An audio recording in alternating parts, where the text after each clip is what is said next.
Hello, and welcome to the Composer as Contemplative podcast. I'm your host, Connor David McCain. Thanks for tuning in. This podcast is just basically an outlet for me to talk about the two things I'm most interested in, music and faith. These two things are the sort of orienting factors in my life. As a composer and as a liturgical musician, music and faith intersect and feed each other in interesting ways. And I get to experience it, of course, firsthand, but I also get to administer it, to cultivate it through my composing, through my improvising in Mass, through choosing hymns for services. And I'm always thinking about the spiritual ramifications of the music that I compose, even when I'm not writing for a religious event. It's these sort of insights that I'd like to dive into each week on this podcast. Most weeks, I'll lead a guided meditation on a well-known hymn.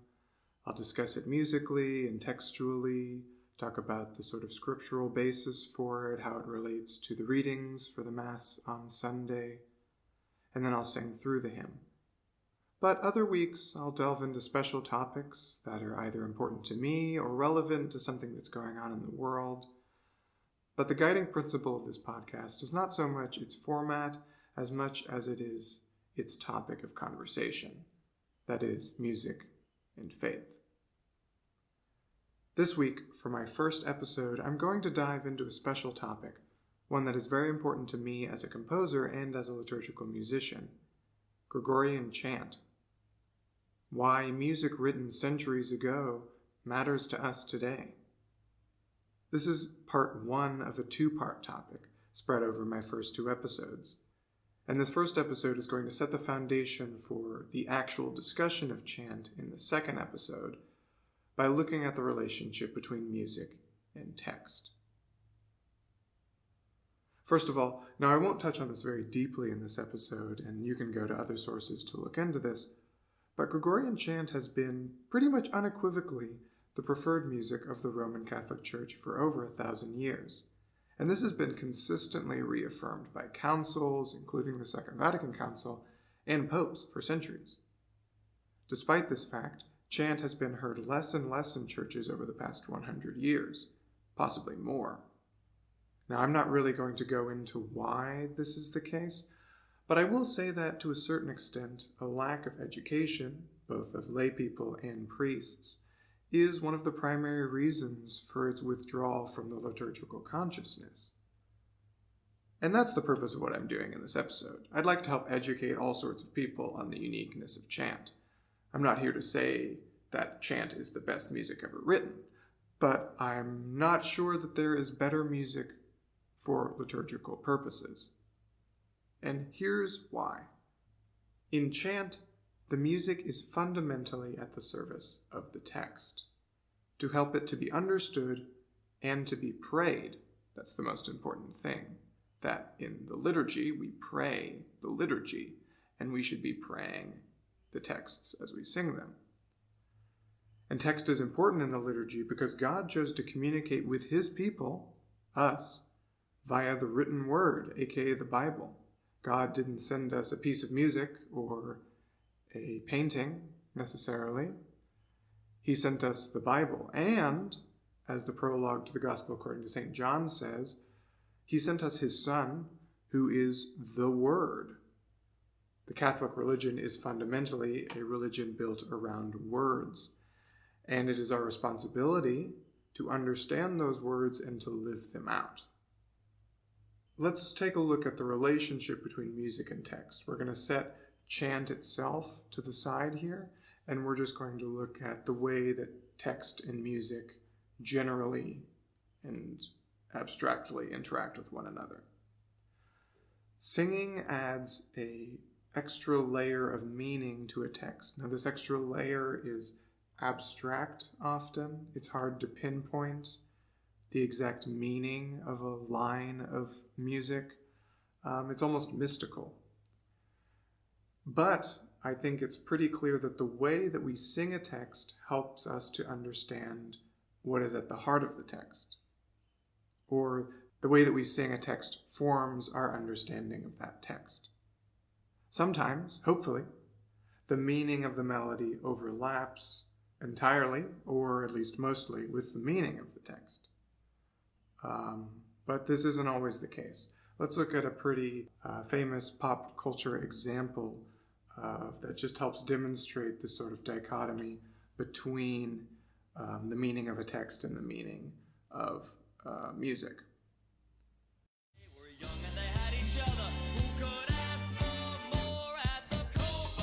Now, I love the Copacabana by Barry Manilow as much as the next guy, but have you ever really listened to the lyrics? Obviously, the music is dance floor gold, but its lightheartedness and playfulness is not really in sync with what is being sung. For instance, in the final verse, Manilow sings, "Her name was Lola, she was a showgirl, but that was 30 years ago, when they used to have a show. Now it's a disco, but not for Lola. Still in dress she used to wear, faded feathers in her hair, she sits there so refined, and drinks herself, half blind. She lost her youth, and she lost her Tony. Now she's lost her mind." Kind of depressing. Also, did you know that the original cut of this song is like 6 minutes long? That's, I love this song as much as the next guy, but that's way longer than I expected. You could do this sort of analysis with most pop music, but the Copacabana is quite an extreme example. The music and the text don't really sync up. That doesn't mean the song is bad necessarily, but it's a sort of difficulty with it. Now, returning back to our regularly scheduled chant programming, in churches, we've gotten quite used to hearing the same texts to different hymn tunes. Let's look at one of those examples, and we can do the same analysis we did for the Copacabana, just on a much deeper level in relation between music and a sacred text. So the hymn text, "There's a Wideness in God's Mercy," is quite popular. It was written by Frederick William Faber in 1862. And there are two kind of most popular hymns in the Catholic Church to sing this text to. The first tune is called "Beach Spring," and it is attributed to Benjamin F. White and was found in a book called The Sacred Harp from 1844. The first line goes something like this. "There's a wideness in God's mercy, like the wideness of the sea." The second tune is called "In Babylone," and is a traditional Dutch melody from around 1710. It sounds something like this. "There's a wideness in God's mercy, like the wideness of the sea." Now, it's worth mentioning from the outset that neither of these tunes were written specifically for this text. The text was placed on top of the tune.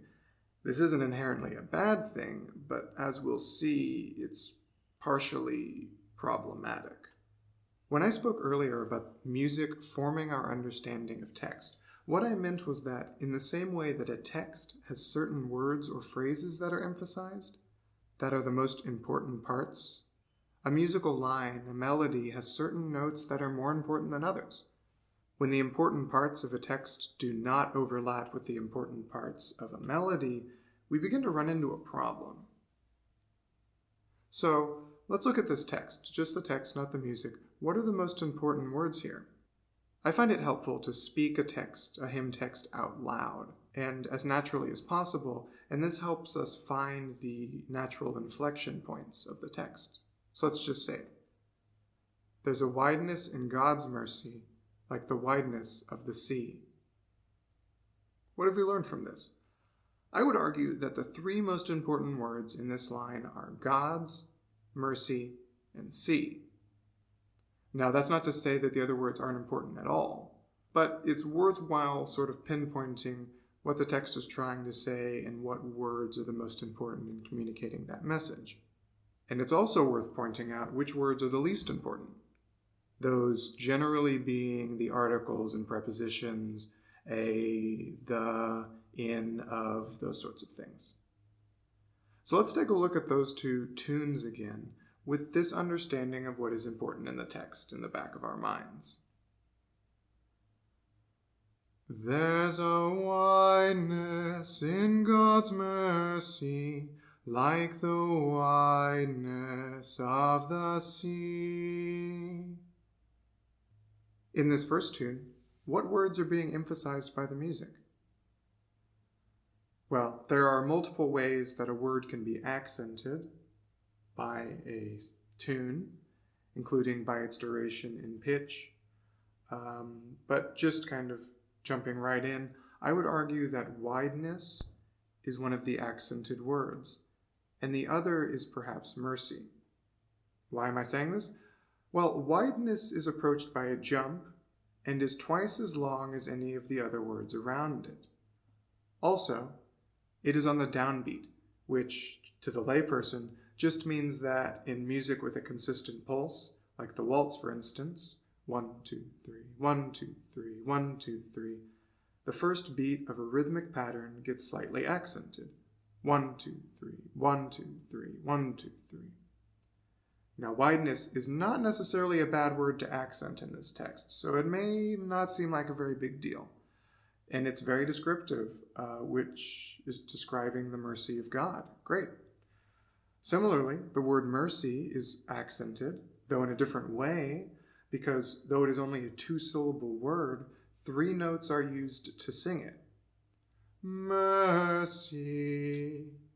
And this draws more attention to the word. It solidifies its importance in the musical phrase and lengthens its temporal footprint.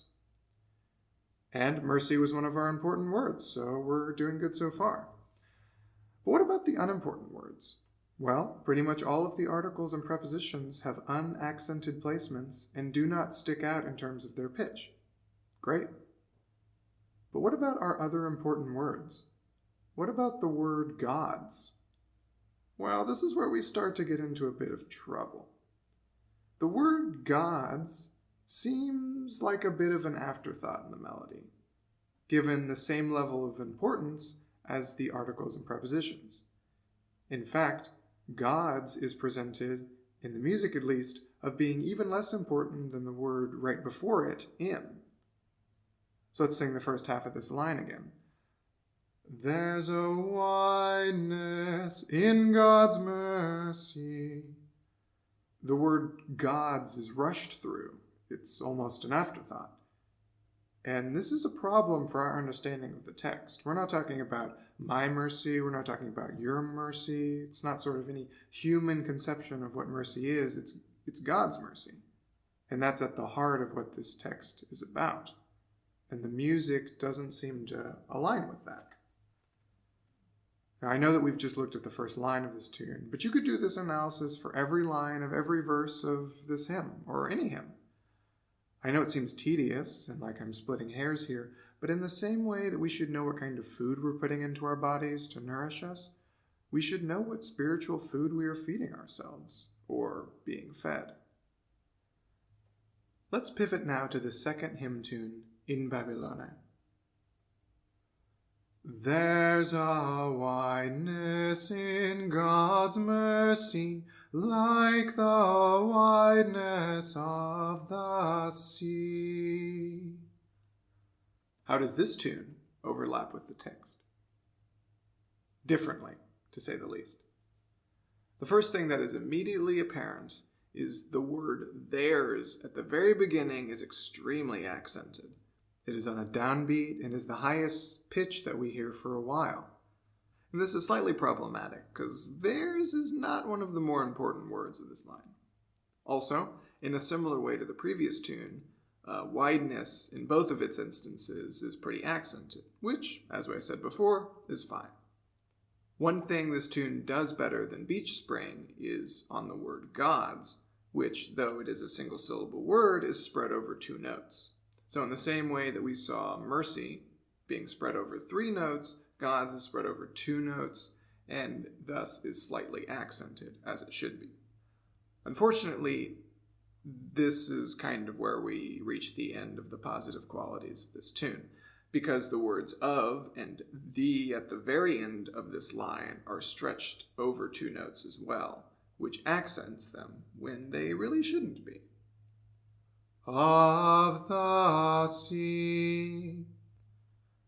Again, I know it seems like I'm splitting hairs here, but the relationship between a text and its music is extremely important. These sort of minute details add up over the course of a multi-verse hymn to the point where, sometimes, the meaning of the text is totally abstracted by the melody. I'm not trying to say that all hymns are bad. Most of the time, the music is beautiful, and that isn't nothing. But if we are meant to pray as we sing, we aren't praying the music, as it were.